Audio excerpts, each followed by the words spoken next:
ব্যক্তি থেকে পরিবার, সমাজ থেকে রাষ্ট্র, দেশ থেকে বিশ্ব সবকিছুর তালিকায় রাজনীতি। তাই রাজনীতির 10 দিক নিয়ে রাজকাহন। সাথে আছি শারমিন চৌধুরী, নিবেদন করছে জিপিএইচ ইস্পাত।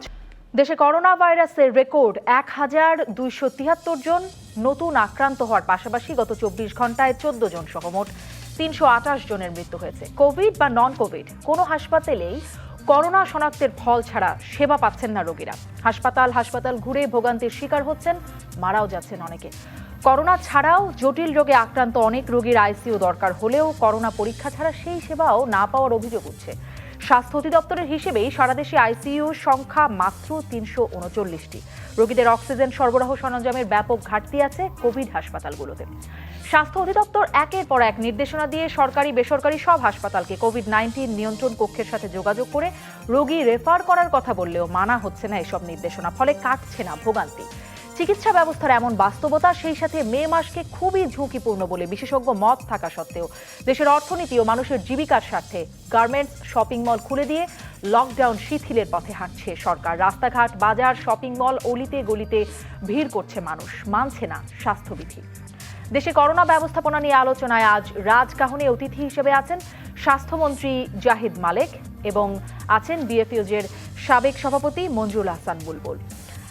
স্বাগত মাননীয় মন্ত্রী আপনাকে, এবং স্বাগত মঞ্জুল আহসান বুলবুল আপনাকেও আজকের রাজকাহনে। আজকে শিরোনাম ঠিক করেছি করোনা চিকিৎসায় কতদূর বাংলাদেশ।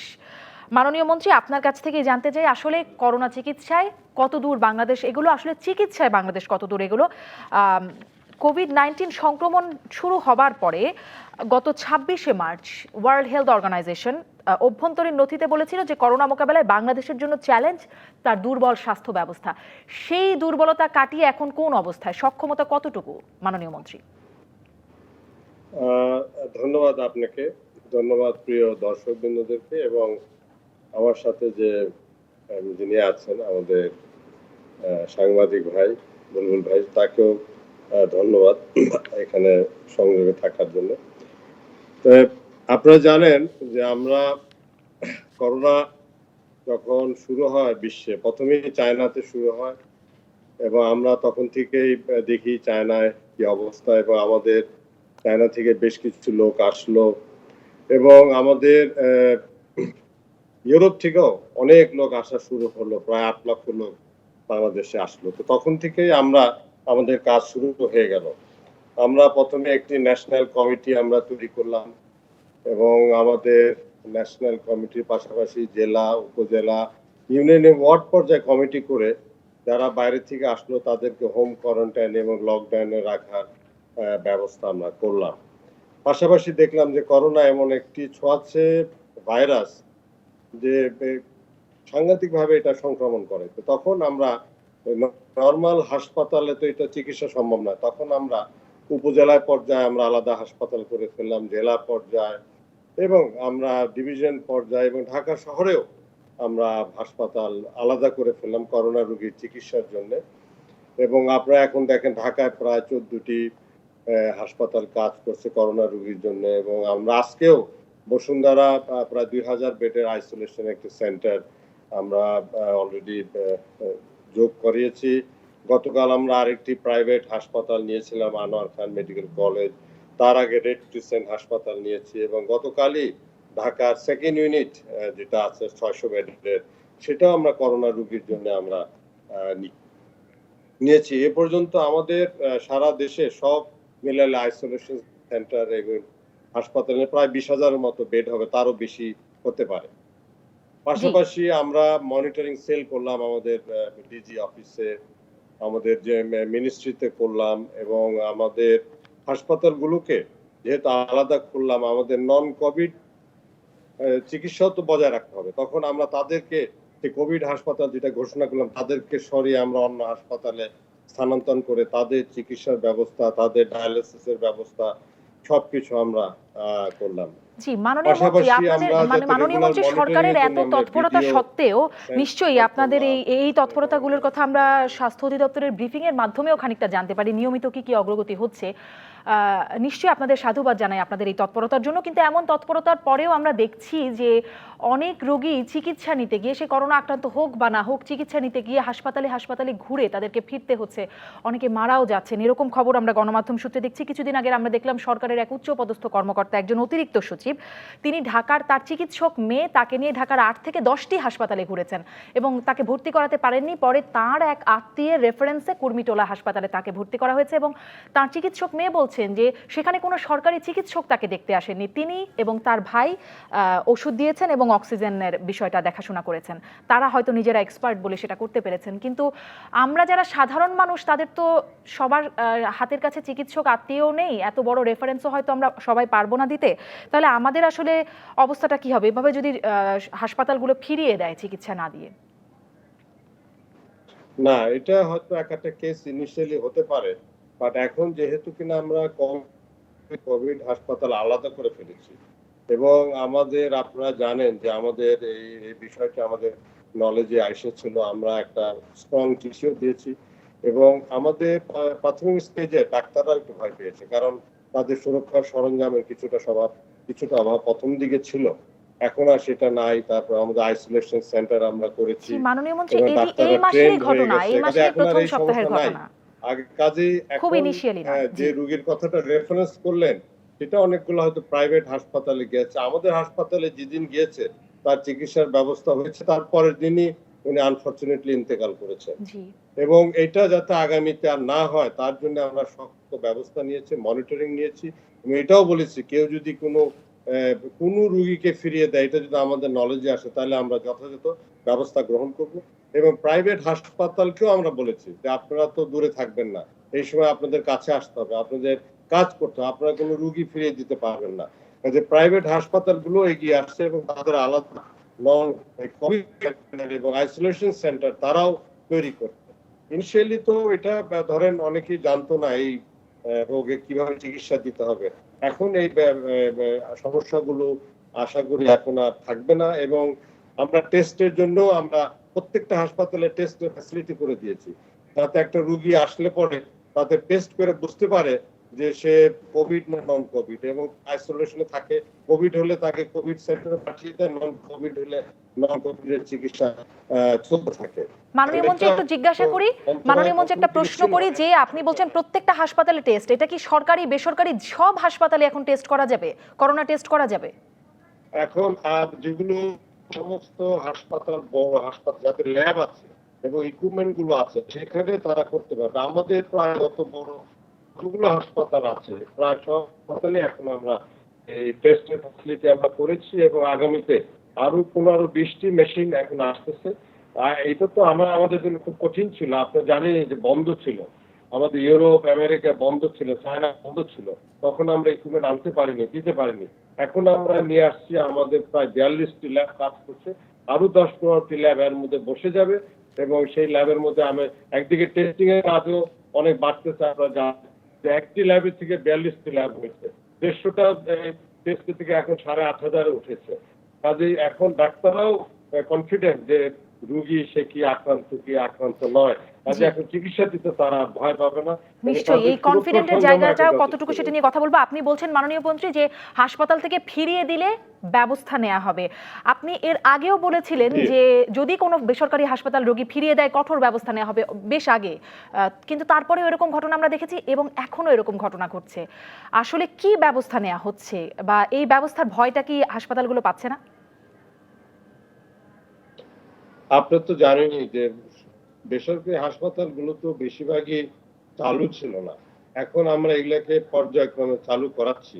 আমরা নিজেরাও কয়েকটা হাসপাতাল নিজেরাও নিয়ে নিয়েছি, যেমন ধরেন আনোয়ার খান মেডিকেল কলেজ আমরা গতকাল নিয়েছি, আমরা রেড ক্রিসেন্ট হাসপাতাল আমরা গতকাল নিজেরাই নিয়েছি। তাদের ম্যানেজমেন্ট থাকবে, আমরা ওভারসি করব এবং সেইভাবে কাজ তারাও আসছে। এই কথার সঠিক যে ইনিশিয়ালি তারা ছিল না, এখন তারা আসছে। যখন ছিল না তখন তো হাসপাতালে ডাক্তার নাই, তখন তো ওখান থেকে রুগী তারা ফিরিয়ে হয়তো দিয়েছে, কিন্তু সরকারি হাসপাতালে এই ধরনের কেস আমি মনে করি না যে হয়েছে। এবং এটা আগামীতে আর হবে না, এটা আমি নিশ্চিত করতে পারি। জি, নিশ্চয়ই আপনার এই নিশ্চয়তা আমরা আশ্বস্ত হতে চাই, কিন্তু হলে কি হবে যদি হয়? কারণ এরকমটা আমরা আগেও হলে আশ্বস্ত ব্যবস্থা হতে নেওয়া চেয়েছি, হবে, কিন্তু যেটা হয়েছে। আমি বললামই যে এটা তো আইনি ব্যবস্থা। আপনি কোনো হাসপাতাল কোনো রুগীকে ফিরিয়ে দিতে পারে না। ইনিশিয়ালি হয়তো দু একটা কেস হতে পারে, তখন জি। তো পর্যাপ্ত ব্যবস্থা ছিল না, ভয় পেয়েছে হয়তো ডাক্তাররা, সেই সরঞ্জাম ছিল না, সেই টেস্টিং ফ্যাসিলিটি সব হাসপাতালে ছিল না, হুম। এটা একটা কারণ। এখন আমরা বলেছি যদি কোনো হাসপাতালে সে একটা হার্টের রোগী, সে কিডনি হাসপাতালে চলে গেল, তো তাকে তো কিডনি হাসপাতালে সে চিকিৎসা দিতে পারবে না। তাকে বলা আছে যে তুমি হার্টের হাসপাতালে যোগাযোগ করে সেখানে রুগীর ব্যবস্থা করে রুগী সেখানে পাঠিয়ে দিতে হবে। এখন সেভাবেও আমরা ইনস্ট্রাকশন দিয়েছি এবং রেগুলার মনিটরিং। আজকেও আমি ঢাকা ডিভিশনের সাথে নিজে আমি কথা বলেছি, পুরো ঢাকা ডিভিশনের যতগুলো জেলা আছে, এবং আমি নিজে বাংলাদেশের প্রত্যেকটি জেলার সাথে কথা বলি এবং সব খবর আমি নিজে ব্যক্তিগতভাবে নিয়ে থাকি। অনেক এটা ধন্যবাদ কি মাননীয় মন্ত্রী। অবস্থায় আপনার কাছ আছে, থেকে আবারও জানতে বাইরের চাইবো সেই জেলাগুলো আইনি তো অনেক ব্যবস্থার ভালো জায়গায়। আছে, ওখানে কোনো আপনার তৎপরতার জন্য অনেক ধন্যবাদ। আমি জনাব মঞ্জুরুল হাসান বুলবুল, আপনার কাছ থেকে একটু মূল্যায়ন জানতে চাই। মাননীয় মন্ত্রী যেটি বলছেন, একটা রেগুলার মনিটরিং, গণমাধ্যমে যে চিত্রটি আসছে সেখান থেকে আসলে আপনি কিভাবে মূল্যায়ন করছেন চিকিৎসা ব্যবস্থা বর্তমান?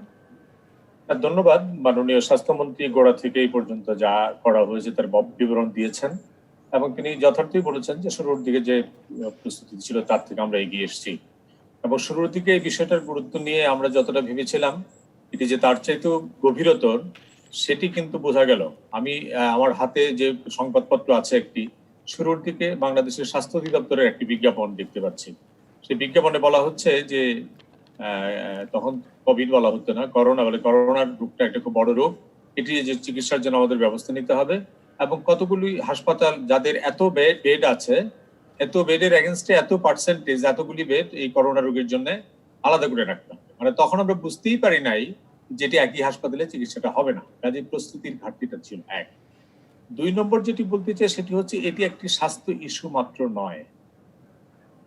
করোনা বা কোভিড-19 এখন স্বাস্থ্য ইস্যু মাত্র নয়। আমরা আলোচনাটা শুরু করলাম হাসপাতালের সুযোগ সুবিধাগুলি আছে কিনা, কতটা আছে সেটি, কিন্তু এটির সঙ্গে আপনি অন্যদিকে খোলা রাখবেন, মানে রোগী হওয়ার পথ খোলা রেখে স্বাস্থ্যের সুবিধা বাড়াবেন, এটি হচ্ছে না। এটি বাংলাদেশে কখনো আমরা লকডাউন বলছি, কখনো সাধারণ ছুটি বলছি, কখনো আধা খোলা, কখনো খোলা না। আমরা স্বাস্থ্যমন্ত্রী মহোদয় নিজেই বলেছেন যে আমরা এই যে খুলে দিলাম তাতে রোগীর সংখ্যা বাড়বে। ফাইন, যদি রোগীর সংখ্যা বেড়ে থাকে তাহলে রোগীর চিকিৎসা, পরীক্ষা, তার ব্যবস্থাকে আমরা গ্রহণ করেছি। আমি একটি মাত্র উদাহরণ দেই, আপনি যে কোনো দিন সকালবেলা ভোর মানে সেহরি খাওয়ার পরে বঙ্গবন্ধু মেডিকেলের সামনে আসবেন। বঙ্গবন্ধু মেডিকেলের সামনে যারা পরীক্ষার জন্য দাঁড়িয়ে থাকেন, একজন হয়তো একটা সিমটমিক রোগী আছেন, একটু লক্ষণ আছে অথবা নাই, তার সঙ্গে আরেকজন মানে সুস্থ মানুষ, এরা দাঁড়ায় সেহরির পর থেকে এবং দুপুর ২টা পর্যন্ত। যদি কারো ভাগ্য মানে খোলা থাকে তাহলে পরীক্ষাটা শেষ করতে পারে, আর তাহলে শেষ করতে পারে না। কোনো সামাজিক দূরত্ব নেই, আমি অন্য জায়গার কথা বাদ দিলাম, শুধুমাত্র এই পরীক্ষার কেন্দ্রের কথাগুলি বলছি। কোনো সামাজিক দূরত্ব নেই, সুস্থ মানুষ এবং লক্ষণযুক্ত মানুষ যিনি হয়তো আর ২ ঘন্টা পরে পরীক্ষা দেওয়ার পরেই বোঝা যাবে তার ভিতরে মানে কোভিড-19 আছে, তারা একসঙ্গে ঘষাঘষি করে বসে আছেন এখানে। তাদের আলাদাভাবে বসার কোনো ব্যবস্থা নাই, আলাদাভাবে কোনো ব্যবস্থাপনার কোনো উদ্যোগ নাই। তো এই যে ব্যবস্থাপনাটি, এটি যদি আমরা চালু রাখি আর যদি বলি হাসপাতাল বাড়াচ্ছি, দুইটার মধ্যে অঙ্ক মিলবে না। মিলবে না এই কারণের জন্য যে আমি একদিকে শপিং মল, ফুটপাথ খুলে দিলাম, গার্মেন্টস খুলে দিলাম এবং তাদেরকে আলাদাভাবে অনেক স্বাস্থ্য বিধি মানার জন্য অনেক নির্দেশনা দিলাম, কিন্তু দেখা যাচ্ছে আপনি ২ দিন ধরে আপনাদের টেলিভিশনে ফেরিঘাটের যে চেহারা দেখলাম যাওয়া এবং আসার, আপনাদের টেলিভিশনে সন্ধ্যার খবরে দেখলাম মিরপুরের কাঁচাবাজার এলাকা, ফুটপাতের দোকানদার, এই দোকান মার্কেটগুলিতে যে ভিড় অথবা ছোট ছোট শপিং মলগুলিতে যে ভিড়। তো আমরা একদিকে রোগের বিস্তারের সমস্ত আয়োজন ঠিক রাখলাম, আরেক দিক থেকে আমরা হাসপাতাল বাড়ানোর চেষ্টা করলাম এবং হাসপাতালগুলোর যে চেহারা মাননীয় স্বাস্থ্যমন্ত্রী বললেন তা হয়তো অনেক অগ্রগতি হয়েছে, কিন্তু বাস্তবে হচ্ছে বাংলাদেশের, বিশেষ করে ঢাকায়, অন্য জায়গার খবর আমার কাছে অতটা নাই, ঢাকায় তো এখন জ্বর হওয়া একটা অপরাধ, কাশি হওয়া একটা অপরাধ। আপনার সাধারণ কাশিও যদি হয়, এটি সিজন পরিবর্তনের সময়, এটি ডেঙ্গুর সময়, চিকুনগুনিয়ার সময়, আপনার জ্বর হওয়া মাত্রই হলো যে কোনো সরকারি বেসরকারি হাসপাতাল আপনাকে নিচ্ছে না। আপনি কাশি হওয়ার সঙ্গে সঙ্গে যদি সরকারি হাসপাতালে নেওয়ার সাথে সাথে ডাক্তাররা আক্রান্ত হয়ে যাচ্ছেন। আমি অনেকগুলি বেসরকারি হাসপাতালের সঙ্গে কথা বলেছি। আমি একটা বেসরকারি হাসপাতালের ব্যবস্থাপনা বোর্ডের সঙ্গে জড়িত, বঙ্গবন্ধু মেডিকেলের সিন্ডিকেটের সঙ্গে আমি জড়িত ছিলাম, যার ফলে ভিতরকার খবর আমরা জানি। একটা রোগী ভর্তি হয়ে যায়, ভর্তি হওয়ার পরে দেখা গেল যে হ্যাঁ সে কোভিড আক্রান্ত। কোভিড আক্রান্ত হওয়ার সঙ্গে সঙ্গে প্যানিকটা ছড়িয়ে পড়ে এবং গোটা হাসপাতালের সমস্ত ডাক্তার আইসোলেশনে চলে যায়, যার ফলে একজন বেসরকারি মেডিকেল কলেজের বেসরকারি ডায়াগনস্টিক সেন্টার বা হাসপাতালের মালিক আমাকে বলেছেন যে এটা কিয়ামতের মতো অবস্থা। আমরা তো যখন সে ভর্তি হলো তখন সে ভর্তি হলো সাধারণ জ্বর নিয়ে, যখন সে ভর্তি হলো তখন সে সাধারণ গলা ব্যথা নিয়ে ভর্তি হলো, কিন্তু এর মধ্যে ইনকিউবেশন পিরিয়ড ছিল তখন আমরা ধরতে পারিনি, কিন্তু 2 দিন পরে যখনই তার ধরা পড়লো সঙ্গে সঙ্গে ডাক্তাররা অসুস্থ হয়ে যাচ্ছে। তার মানেটা কি? তার মানেটা হচ্ছে যে আমরা বেসরকারি হাসপাতালগুলিতে সাধারণ রোগীদের জন্য যে ব্যবস্থা করার জায়গাটি সেটি এখন পর্যন্ত আমরা আনোয়ার মেডিকেল তাদের নর্মাল বিল্ডিং যেটি সেই বিল্ডিং এর বাইরে এটি করা হয়েছে। কাল এটি উদ্বোধনের আগের দিন কিন্তু ওই যে আপনি যার কথা বললেন সরকারি কর্মকর্তা, সে কিন্তু আনোয়ার মেডিকেলেই গিয়েছে। তাহলে মঞ্জুল হাসান বুলবুল, আপনি বলছেন যে সাধারণ রোগী মানে সাধারণ রোগীকে কে অসাধারণ রোগী মানে কোভিড আক্রান্ত রোগী সেটি তো তাহলে মানে প্রত্যেক রোগীকেই এখন পরীক্ষা করে করে তাহলে হাসপাতালে চিকিৎসা দিতে হবে। সেই জন্য আমি বলছি যে উদ্যোগ গ্রহণ করা হয়েছে যে কোভিড স্পেশালাইজড ডেডিকেটেড হাসপাতাল, আইসোলেশন হাসপাতাল নিশ্চয়ই ভালো উদ্যোগ, কিন্তু সাধারণ একজন কাশি নিয়ে যখন একটি হাসপাতালে যাবে, সে নারী হোক পুরুষ হোক, তাকে হাসপাতালে ভর্তি করার পরে একটা ব্যবস্থাপনা সেখানে থাকতে হবে। যদি সে আসলেই কোভিড-19 হয় তাহলে তাকে ডেডিকেটেড হাসপাতাল, ওই হাসপাতাল থেকে পাঠিয়ে দেওয়া হবে, ওই হাসপাতালেই কমিউনিকেট করবে। আমরা কি করি?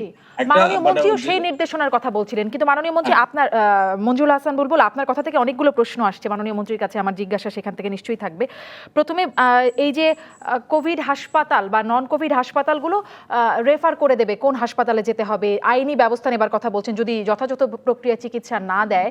কিন্তু এখান থেকে আগে একটু জানি, অনেকগুলো প্রশ্ন, লকডাউন পরীক্ষা, কিন্তু তার আগে এটা একটু জানি যে যদি চিকিৎসা না দেয় বা ব্যবস্থা থাকা সত্ত্বেও ফিরে দেয়, আপনি বলছেন আইনি ব্যবস্থা, কিন্তু যে প্রণোদনার ঘোষণা বা ঝুঁকির জন্য যে ঘোষণা দিচ্ছেন, প্রধানমন্ত্রীও বলেছেন 5 থেকে 10 লক্ষ আক্রান্ত হলে, গ্রেড ভেদে মৃত্যু হলে আরও বেশি যে একটা অঙ্ক, এবং অর্থ মন্ত্রণালয় থেকেও 23 এপ্রিল একটা পরিপত্রে বলা হচ্ছে যে চিকিৎসক বা স্বাস্থ্যকর্মীর আক্রান্ত হলে কি হবে, মৃত্যু হলে তারা কি পরিমাণ অর্থ পাবেন। কিন্তু বেসরকারি হাসপাতালের চিকিৎসক, নার্স বা স্বাস্থ্যকর্মীরা তারা তো এর আওতায় আসছেন না, কারণ এখানে বলছে প্রজাতন্ত্রের অন্যান্য কর্মচারীরাও পাবেন। তাহলে তারা এই ঝুঁকিটাও বা স্বেচ্ছায় মানে নিতে আগ্রহী হবেন কেন, বা যদি না নেন তাহলে আপনারা আইনি ব্যবস্থা নেওয়ার সেই এখতিয়ারটাও কতটুকু যৌক্তিকভাবে রাখেন মাননীয় মন্ত্রী?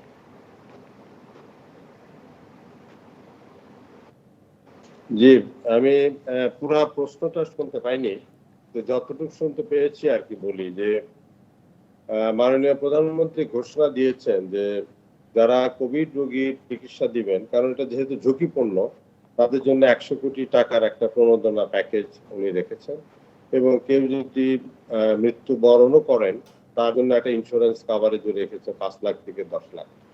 আমরা যে সমস্ত বেসরকারি হাসপাতাল নিচ্ছি সেখানে যারা কাজ করবেন বেসরকারি ডাক্তাররা, তাদের জন্য কিন্তু আমরা সেই ঝুঁকির প্রণোদনাটা আমরা রেখেছি। এবং প্রাইভেট হাসপাতাল যারা কাজ শুরু করেছেন এখন কোভিডের, খুব বেশি তারা তো কাজ আগে শুরু করে নাই, তো এখন যেটা যারা করেছেন তারা তাদের সুযোগ সুবিধা তারা সেইভাবে তাদের যারা ওনার আছেন তারা সেটা ব্যবস্থা করবে। এবং এই বিষয়েও আমরা নিজেরাও চিন্তা ভাবনা করব যে আমাদের সাথে যে সমস্ত অন্যান্য হাসপাতাল আসবে তাদের প্রাইভেট যারা ডাক্তার আছেন তাদের জন্য আমরা ওই আওতায় আমরা রাখবো, এটা একটা প্রণোদনা। আর যেটা বলছেন যে তার মানে সব বেসরকারি হাসপাতালেই এই প্রণোদনার অন্তর্ভুক্ত হবেন, মানে সকল চিকিৎসক স্বাস্থ্যকর্মীরা এটার অন্তর্ভুক্ত হবেন? যারা এই কোভিড রোগীর চিকিৎসা দিবেন, আমাদের সাথে যারা কোভিড রোগীর চিকিৎসা দিবেন সরকারের আওতায়, তারা সকলেই পাবে। মানে যারা ডাক্তার আছেন, নার্স আছেন, অন্যান্য কর্মচারীরাও আছেন। সরকার তো এটাও ঘোষণা দিয়েছেন যারা পুলিশ কর্মকর্তা আছেন বা অন্য সংস্থার যারা আছেন তারাও তো এটা পাবেন। জি, কাজে মাননীয় মন্ত্রী, এখন তো সেই মাত্র আমরা বিষয়টা তো ১-২টা প্রযোজ্য বেসরকারি রয়েছে। হাসপাতালকে যুক্ত হতে দেখছি। আমি একটা বিরতি নিয়ে আসি। জনাব মঞ্জুরুল হাসান বুলবুলের কথা থেকে যে প্রশ্নগুলো আসছে, লকডাউন বা অঘোষিত লকডাউন যাই হোক না কেন সেটি শিথিল হয়ে যাচ্ছে, তার পরিণতি ভয়ঙ্কর আপনিই বলছেন, আজকেও বলেছেন। সেই বিষয়গুলো নিয়েও নিশ্চয়ই আলোচনায় আসতে চাইবো। একটা বিরতির পরে ফিরছি রাজকাহনে। ফিরলাম জিপিএইচ ইস্পাত নিবেদিত রাজকাহনে। আমার সাথে আছেন মাননীয় স্বাস্থ্যমন্ত্রী এবং আছেন সাংবাদিক মঞ্জুরুল হাসান বুলবুল। মাননীয় স্বাস্থ্যমন্ত্রী, বিরতির আগে জনাব মঞ্জুরুল হাসান বুলবুল যেটি বলছিলেন যে টেস্টের বিষয়টা, বিএসএমএমইউর সামনে যদি সেহরির পরে দাঁড়ান দেখবেন যে কত মানুষের ভিড়, সেখানে যারা সংক্রমিত হয়েছেন তাদের কাছ থেকে যারা যারা সংক্রমিত হন নাই তারাও খুব সহজেই সংক্রমিত হবেন। এই পরিস্থিতিটা নিয়ে কি ভাবছেন? এবং যখন পরিস্থিতি এরকম, তখন আমরা দেখছি যে স্বাস্থ্য অধিদপ্তরের অতিরিক্ত মহাপরিচালক, গত ১৬ই মে ব্রিফিং এর কথা বলছি, নাসিমা সুলতানা সেদিন বলছেন সাপ্তাহিক ছুটির কারণে ঢাকার ৮টি ল্যাবে পরীক্ষার রেজাল্ট আসেনি। এমন জরুরি পরিস্থিতিতে এরকম জরুরি সেবায়ও কি সাপ্তাহিক ছুটি থাকে মাননীয় মন্ত্রী? আমি এটাই বলতে পারি যে আপনারা জানেন যে আমরা একটি মাত্র ল্যাব নিয়ে কাজ শুরু করেছিলাম। এখন সেটা আমরা বাড়াতে ৪২টি ল্যাব করেছি এবং ১০০টা টেস্টের থেকে এখন ৭,৫০০ টেস্ট হয়েছে এবং আমরা মনে করি এটা যথেষ্ট নয়, আরো বাড়াতে হবে এবং আমরা আরো ১৫টি ল্যাবের ব্যবস্থা করছি। মেশিন গুলো আসতেছে। আমরা খুব সহজে বলে ফেলি কেন পারে না। একটা ল্যাব তৈরি করতে হলে তার অবকাঠামো লাগে, তার মেশিনারি লাগে, তার ট্রেন ম্যান পাওয়ার লাগে। মেশিনগুলো আমেরিকা থেকে আসে, ইউরোপ থেকে আসে, কিটস গুলো চায়না থেকে আসে এবং তারপরে টেস্ট গুলো হয়। এবং বঙ্গবন্ধু বিশ্ববিদ্যালয় ওখানে আমরা ল্যাব একটি ছিল, আমরা ওখানে আরেকটি ল্যাব আমরা করে দিয়েছি। তারপরেও লোকের আস্থা ওখানে বেশি, সেই জন্য ওখানে ভিড় করে। ওই অঞ্চলে বেশি আক্রান্ত হচ্ছে, ওখানে আসছে। কিন্তু আমাদের অনেক জায়গায় ল্যাব আছে যেখানে লোকে যাচ্ছে না। আমি ওখানে বলে দিয়েছি বঙ্গবন্ধু বিশ্ববিদ্যালয়, আপনারা যতটুকু পারেন তারপরে বলে দিবেন অন্য জায়গায় যাওয়ার জন্য যেখানে ভিড় নাই।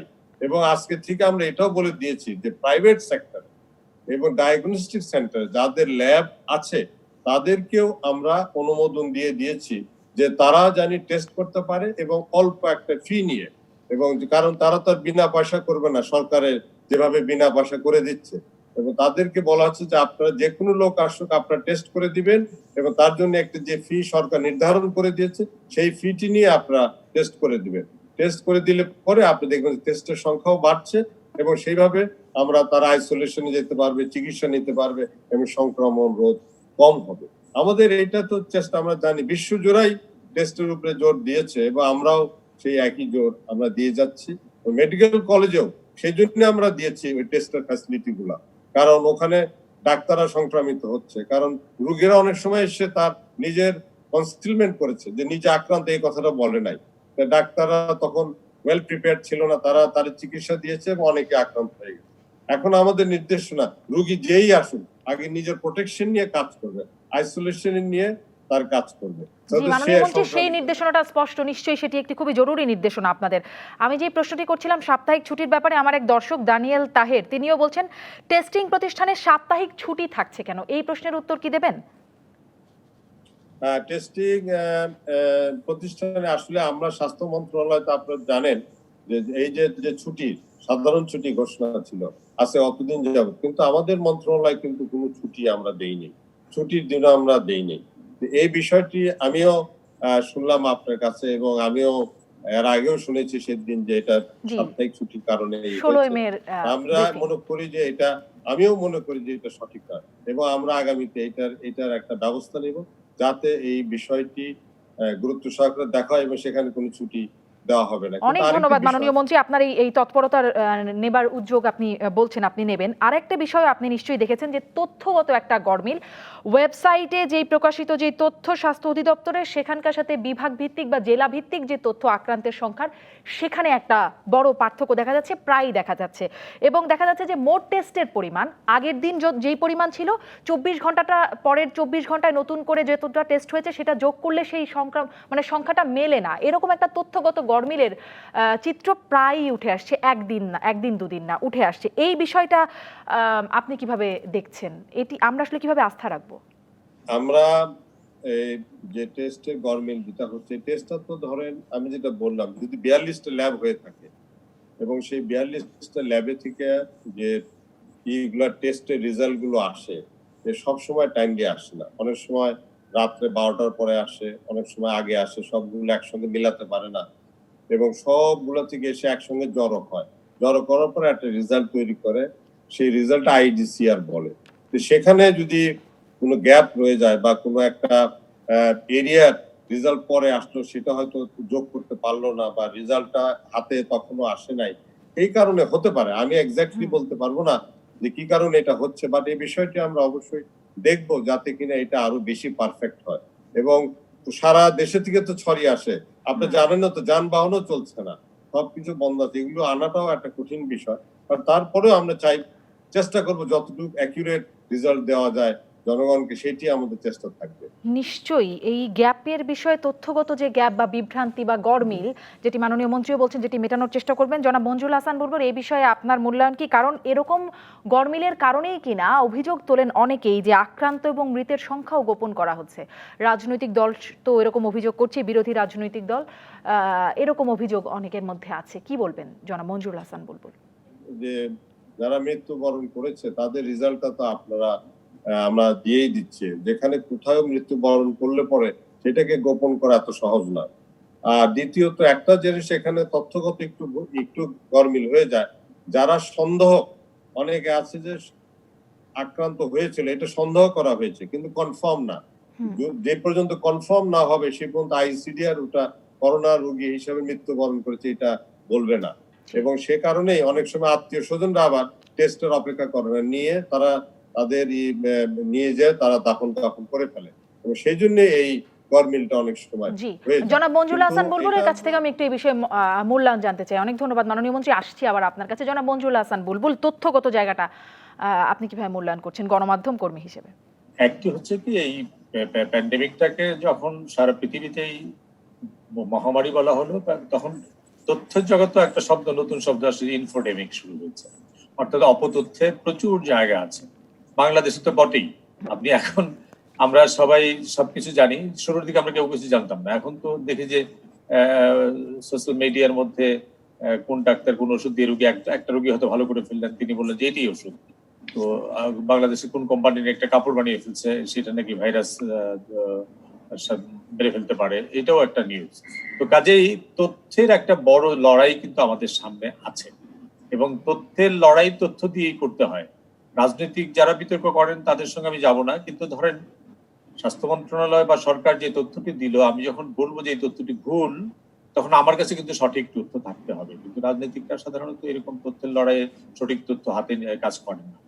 এটি হলো একটি। কিন্তু যেটি মাননীয় মন্ত্রী বললেন যে আপনার ইন্টারনাল ব্যবস্থাপনায় আপনি ইন্টারনালি একটা হিউজ কাজ করছেন। কমিউনিকেশনে বলা হয় যে একটা ইন্টারনাল কমিউনিকেশন আর একটা এক্সটার্নাল কমিউনিকেশন। এক্সটার্নাল কমিউনিকেশনে আমি হলাম আপনার কনজিউমার, আপনি আমাকে ইন্টারনালি আপনি কি করছেন সেটি আমি জানতে চাইবো, বুঝতে চাইবো না, কিন্তু আমি একদম ফিনিশ প্রোডাক্টটা জানতে চাইবো। কাজে এই যে লক্ষ লক্ষ মানুষ দেশে বা বিদেশে external consumer of your product, I mean external product, external stake holder আপনার ইনফরমেশনের জন্য, এটা ইন্টারনালি আপনি কত রিফাইন করতে পারেন সেটি হচ্ছে জরুরি ব্যাপার। অর্থাৎ আপনি যে প্রসেসটা বললেন সেই প্রসেসটা জটিল, সেই প্রসেসটার মধ্যে অনেক সমস্যা আছে, ছুটি আছে, যেটি শারমিন বললেন। মানুষ এটি জানতে চাইবে না, মানুষ এটি পরিষ্কার হয়ে জানতে চাইবে। এখন যেটি হচ্ছে প্যাটার্নটি চেঞ্জ হলো, শুরুর দিকে আপনি ব্রিফ করতেন, তারপরে স্বাস্থ্য অধিদপ্তরের মহাপরিচালক ব্রিফ করতেন, এখন অন্যরা ব্রিফ করে, আপনি মাঝে মধ্যে আসেন, কিন্তু একটা মনোলগ হয়ে গেছে, একটা মনোটোনাস। খালি মনে হয় যে এই 12টার সময়, 12:30টার সময়, 2টার সময় একজন অ্যাসিস্ট্যান্ট ডিরেক্টর আসবেন, তিনি বলবেন যে এতজন মারা গেছেন, এতজন নতুন ডাক্তারদের যোগফল। এটা কিন্তু মানুষ বোর্ড হয়ে যায়। এইখানেও ইনফরমেশন ম্যানেজমেন্ট বলে একটা কথা, তথ্য ব্যবস্থাপনা, এটা যোগাযোগ বিজ্ঞানে পড়ানো হয় যে তথ্য শুধু থাকলেই চলে না, তথ্যকে ব্যবস্থাপনার মধ্য দিয়ে স্টেক হোল্ডারের কাছে নিয়ে যেতে হয়। আমাদের সংবাদপত্র বা টেলিভিশনে যে খবরগুলি আসে, এটি আমরা ভিতরে কি করি পৃথিবীর মানুষ জানে না, কিন্তু পর্দার সামনে বসে যারা তখন দেখে তারা বলছে না এটা খুব ভালো খবর, এটা খুব চমৎকার খবর, এটা ভালো হলো না। ওরা কিন্তু এই ভালো মন্দ বলে, কিন্তু এই ভালো মন্দটা তৈরি করার জন্য কিন্তু আমাদের ইন্টারনাল একটা প্রসেস আছে। কাজে আমি মনে করি ব্রিফিং এর সিস্টেমটা তো একটু পরিবর্তন করা দরকার, কারণ প্রতিদিনই খালি যোগ বিয়োগ এটা মানুষ আর এখন এরকম রাস্তা রাখতে পারে, এটা এক ধরনের বোরিং হয়ে যাচ্ছে। কাজে আমি মনে করি যে এইখানটাতে যোগাযোগ বিষয়ে যারা পারদর্শী তাদের সঙ্গে কথা বলা দরকার। ইন্টারনালি আপনাদের যত ধরনের গাফিলতি আছে সেটা দুর্বলতা দূর করে এক্সটার্নালি আপনি যে তথ্যটা দিবেন সেটা কিন্তু একদম ফাইন টিউনড হতে হবে, চ্যালেঞ্জেবল হতে হবে, এবং আমি এটা আপনার সাথে একমত জি। যে সরকার সেখানে একজন নিশ্চয়ই সেই গ্যাপ বা গরমিলের জায়গাটা থাকা যাবে না মঞ্জুল হাসান বুলবুল। আমি আরেকটা বিরতিতে যেতে হবে, আমি দুঃখিত আপনাকে থামাচ্ছি। বিরতির পরে নিশ্চয়ই কথা বলতে চাইবো যে যেই লকডাউন, যেটি অঘোষিত লকডাউন, সেটি যেখানে মাননীয় স্বাস্থ্যমন্ত্রীও যে জায়গায় আজকেও আশঙ্কা প্রকাশ করছেন এবং বলছেন ভয়ঙ্কর অবস্থা হতে পারে, যেভাবে করে ফেরিঘাটে দেখছি আমরা মানুষজন আসছেন, যেভাবে করে শপিং মলে, রাস্তাঘাট, বাজারে দেখছি, তাতে আসলে কি অবস্থা যাবে? এটি কি তাহলে নিয়ন্ত্রণের বাইরে? এই প্রশ্নটি নিয়ে নিশ্চয়ই আমি ফিরছি রাজকাহনে। ফিরে এলাম রাজকাহনে। আমি মাননীয় মন্ত্রীর কাছে একটা প্রশ্ন রেখে গিয়েছিলাম। আমি নিশ্চয়ই লকডাউন শিথিলের সেই প্রশ্নে এবং মাননীয় মন্ত্রীর যেই উদ্বেগ ছিল সেইখানে আসতে চাই, কিন্তু জনাব মঞ্জুর হাসান বলবো বিরতির আগে আপনি তথ্য ব্যবস্থাপনার বিষয়ে পরামর্শ দিচ্ছিলেন। আর কোনো প্রশ্ন এবং প্রশ্ন বা পরামর্শ যদি থাকে মাননীয় মন্ত্রীর কাছে ছোট ছোট করে যদি বলেন। আমি তো দুইটি তিনটি বিষয়। একটি জিনিস হলো, মাননীয় মন্ত্রী বলেছেন যে ঢাকায় অনেকগুলি টেস্টিং সেন্টার করা হয়েছে, এটা খুব ভালো, এবং তিনি বলেছেন যে একটি হাসপাতালে যাতে ভিড় না হয়। আমার প্রস্তাব হচ্ছে যে ঢাকারটা, অন্তত ঢাকার বাইরেটা আমি মত বলতে পারি, যে ঢাকারটা একটা জোরিং যদি আপনি করে দেন। আমার বাড়ি মিরপুরে, আমি যাতে বুঝতে পারি যে মিরপুরে কয়টা টেস্টিং সেন্টার আছে। আমার বাসা বাসাবোতে, আমার বাসা কি বলে পুরান ঢাকায়। আমাকে যদি আপনি বলে দেন যে মিরপুরের লোকজনকে বঙ্গবন্ধু মেডিকেল বিশ্ববিদ্যালয়ে আসতে হবে না, আপনার এখানে 3টি সেন্টার আছে, আপনার বাসা বলতে আপনার সেন্টার এখানে আছে, আপনার বাসা পুরনো ঢাকায়, আপনি এখানে করতে পারেন, তাহলে যেটা হবে রাশগুলি হবে না। এটা একটা জোনিং করে ওই যে দুপুরবেলা যে ব্রিফিং করে সেই ব্রিফিং এ বলে দেওয়া উচিত। এক। 2 নম্বর হচ্ছে যে লকডাউন বলেন, শিথিল বলেন, ছুটি বলেন, এটি যদি আপনি ওপেন রাখেন, ওপেন রেখে আপনি রোগ সংক্রমণ কমাতে পারবেন না। কারণ বাংলাদেশের মানুষ আকাশে খালি একটা বিমান উড়ে গেল এটা দেখার জন্য 1 লক্ষ মানুষ দাঁড়িয়ে।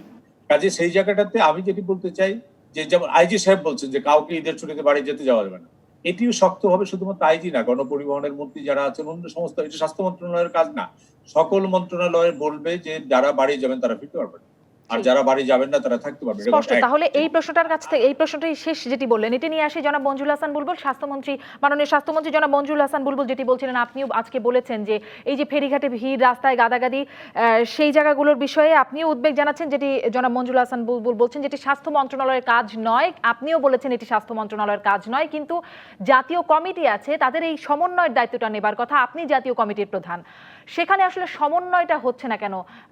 মানে এক একজনের কাজ এক এক রকম, এভাবে করে কি চলবে মাননীয় মন্ত্রী?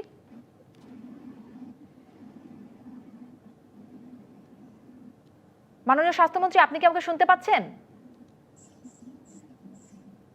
হ্যাঁ, এখন শুনতে পাচ্ছি। জি মাননীয় মন্ত্রী, আমি আসলে সেই সমন্বয়ের জায়গাটায় প্রশ্ন করছিলাম। আপনি বলছিলেন আজকে যে রাস্তাঘাটে যে ভিড় হচ্ছে, ফেরিঘাটে গাদাগাদি, এই জিনিসগুলো দেখভালের দায়িত্ব বা কাজ স্বাস্থ্য মন্ত্রণালয়ের না, যেটি এখনই মঞ্জুর হাসান বুলবুল সেই প্রসঙ্গটি বলছিলেন। কিন্তু একটা সমন্বয়ের জন্য জাতীয় কমিটি আছে, সেই কমিটি তাহলে কি সমন্বয় করতে পারছে?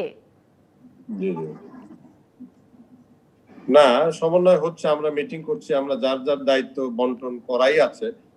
পুলিশ তার রাস্তা নিয়ন্ত্রণ করবে, ব্যবসায়ীরা তাদের ব্যবসা, যারা আমাদের শিল্প মন্ত্রণালয় আছে, কমার্স মিনিস্ট্রি আছে, তারা ওইটা দেখবে, আর স্বাস্থ্য মন্ত্রণালয় স্বাস্থ্য দেখবে, স্বাস্থ্যের বিষয়গুলো তো এগুলো তো আছেই।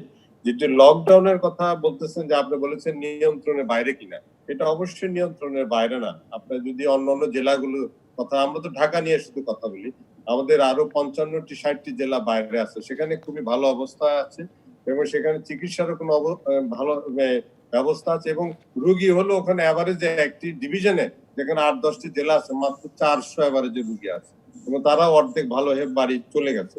এবং পুলিশ যেমন ঘোষণা দিয়েছে যে ঈদের সময় কেউ বাইরে যাবে না, তাহলে অর্থাৎ বাইরে গেলে লকডাউনে পড়বে। সেই জন্য আমরা একটা চিঠিও দিয়েছি, যে বাড়ি যাবে সে বাড়িতে গেলে পরে লকডাউনে পড়বে, এবং সেখানে এটাকে তার নিয়ন্ত্রণে আগেও করেছি, এটা আমাদেরই বিষয়, এবং আমরা টেস্টিং ফ্যাসিলিটি বাড়িয়েছি, আরো বাড়াবো, যাতে কিনা মাননীয় মন্ত্রী আপনি বলছেন ঢাকার বাইরের অবস্থা ভালো, কিন্তু আপনি নিজেই বলছেন যে ঢাকা, গাজীপুর, নারায়ণগঞ্জে 85% রোগী আছে।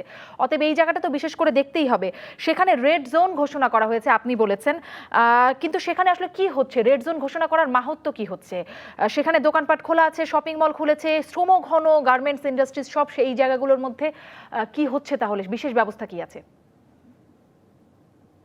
ওখানে? আমরা এখানে টেস্টিং ফ্যাসিলিটি আমরা বাড়িয়েছি, যেমন ধরেন, এবং অনেক এখানে যা যতগুলো ফ্যাসিলিটি আছে তার অর্ধেক হলো ঢাকা শহরে, অর্ধেক ঢাকা শহরের এই জোনগুলোতে আছে। প্লাস এখানে আমরা একা কাজ করছি না, সকলেই কাজ করছে। এবং দেখেন, যেখানে বেশি লোক ভিড় করছে এবং সেইখানে কিন্তু দোকান মালিকরা বড় বড় মল ঢাকা শহর এবং বাইরেও তারা বন্ধ করে দিচ্ছে। অর্থাৎ তারা উপলব্ধি করছে যে সোশ্যাল ডিস্টেন্স মেনটেন না করলে, স্বাস্থ্যবিধি না মানলে এই দোকানপাট চালানো যাবে না, চালালে পরে সংক্রমণ বৃদ্ধি পাবে। এটা কিন্তু জনগণের সচেতনতা এসেছে এবং আমরা সেই সচেতনতার উপরেই বেশি জোর দিচ্ছি যাতে অ্যাওয়ারনেস বিল্ড আপ হয়। এবং আমরা ফিউচার প্ল্যানিং এ রেখেছি যে আমাদেরকে ফেজ ওয়াইজ খোলা উচিত। মাননীয় প্রধানমন্ত্রী এটা বলে যাচ্ছেন যে ফেজ ওয়াইজ আমরা আস্তে আস্তে সব আমাদের খুলতে হবে। আমরা লকডাউনে তো দেশকে পঙ্গু বানাতে পারবো না, আমাদের গ্র্যাজুয়ালি খুলতে হবে এবং সেটাই করা সেই জায়গাটাতেই মাননীয় স্বাস্থ্যমন্ত্রী এই 85% সংক্রমণ যেখানে ঢাকা, গাজীপুর, নারায়ণগঞ্জ রেড জোন যেখানে, তার জন্য আপনাদের বিশেষ পরিকল্পনা আছে কিনা? বিশেষ পরিকল্পনা এটাই যে আমাদেরকে গ্র্যাজুয়ালি খুলতে হবে এবং আমাদেরকে সোশ্যাল ডিস্টেন্স মেনটেন করাতে হবে এবং এখানে টেস্টিং ফ্যাসিলিটি বাড়াতে হবে এবং আমাদেরকে আইসোলেশনের ব্যবস্থা, চিকিৎসার ব্যবস্থা এগুলো সবই আরো বৃদ্ধি করতে হবে, যেটা আমরা করছি। এবং টেস্টিং ফ্যাসিলিটিও সবচেয়ে বেশি বাড়াতে হবে, যেটা আমরা বাড়িয়ে চলছি। এগুলি আমি মনে করি ফিউচারে কাজে দিবে। জি, মাননীয় মন্ত্রী, 29,000 শ্রমিক আসবে সৌদি আরব থেকে, পররাষ্ট্রমন্ত্রী জানাচ্ছেন। তাদের জন্য বিশেষ কোনো আইসোলেশনের ব্যবস্থা করছেন কিনা? আমরা তাদেরকে যখনই এখানে আসে তাদেরকে কিন্তু আমরা সবার আমরা রেকর্ডিং করি, রেকর্ডিং করে তারা যেখানে যেখানে যাবে, যার যার বাড়িতে যাবে সেখানে আমরা ইনফর্ম করে দিই, তাদের নামটা পাঠিয়ে দিই, সেইখানে তারা তাদের বাড়িতে তারা লকডাউন বা আইসোলেশনে থাকে। এই ব্যবস্থা আমরা আগেও করেছি। এখন যারা 30,000 আসতো, আগে তো 8.5 লক্ষ আসছিল, এই 30,000কে আমরা সেইভাবে যার যার বাড়িতে আমরা লকডাউন করে আমরা রাখবো। অন্তত 14 দিন তার থাকতে হবে, তারপরে তার বাইরে যেতে পারবে। মাননীয় মন্ত্রী, আমরা কি পিকে পৌঁছেছি? যে পিকের কথা সবসময় আমরা উদ্বেগের মধ্যে থাকি, সেই পিকে পৌঁছেছি বা কবে পৌঁছাবো সেই সম্পর্কে আপনার বিশ্লেষণ বা আপনার কাছে কি তথ্য? খুবই একটা আমার কাছে মনে হয় একটা ইস্যু। দেখেন অন্যান্য দেশে 60 দিনে পিকে হয়ে গেছে, 65 দিনে পিক হয়ে গেছে, 70 দিনে পিক হয়ে গেছে। আজকে কিন্তু আমরা 70 দিনে পৌঁছাই গেছি। আমাদের এইটাকে আমরা পিকে পৌঁছাইছি কিনা এটা আমাদের বুঝে নিতে হবে।